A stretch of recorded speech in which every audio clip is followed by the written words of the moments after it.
বাজার থেকে চলে এসেছে বাটা মাছ আর চিংড়ি মাছ। তো চলো মাছগুলো বেছে নিই।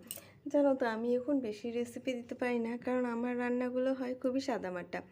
আমার হাজব্যান্ড যে তুলনায় সাদামাটা খায়, সেই জন্য সাদামাটাই রান্নাগুলো হালকা পাতলা হয়। এবার তোমার সেই জন্য হালকা পাতলা রান্নাগুলো আর কি দেখাবো। তবে মাঝে মধ্যে আমারও ইচ্ছে করে একটু রিচভাবে রান্না করে খাওয়ার জন্য। তো আজকে যখন বাটা মাছটা দেখলাম খুবই সুন্দর, সেই জন্য ভাবলাম একটু বাটা মাছটা দিয়ে অন্যরকম কিছু বানানোই যায়। তো আমি যখন বানাচ্ছি তখন ভাবলাম তোমাদের সঙ্গেও একটু শেয়ার করি। তো প্রথমে তো বাটা মাছটা বেছে নিলাম, বেছে ভালো করে ভেজে নিলাম। তারপরে আদা, রসুন, সর্ষে, কাঁচা লঙ্কা, টমেটো এগুলো ভালো করে বেটে নিলাম। নিয়ে তারপরে কড়াইয়ে তেল অ্যাড করলাম, তারপর গোটা জিরে অ্যাড করলাম, বেটে রাখা মশলাটাও অ্যাড করে দিলাম। এবার তো সামান্য একটু জল দিয়ে ভালো করে কষিয়ে নেব মশলাটাকে।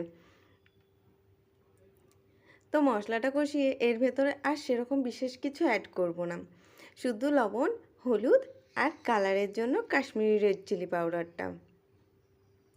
তো আমি প্রতিটা রান্নায় যদিও অ্যাড করি না, তবে এটা আজকে একটু ভালোভাবে রান্না করার জন্য ইচ্ছে হলো তাই। তো তোমরা তো বাটা মাছের হালকা পাতলা ঝোল করে বা অনেক রকমভাবে বানিয়ে দেখেছো, একবার এইভাবে ট্রাই করে দেখবে, খুবই সুন্দর হয় কিন্তু।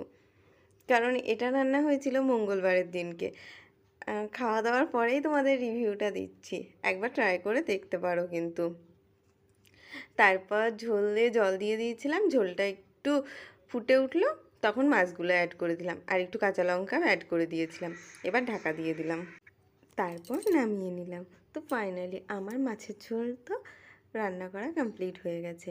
তো দেখতে কেমন লাগছে সেটা তোমরা জানিও। খেতে তো দারুণ টেস্টি হয়েছিল।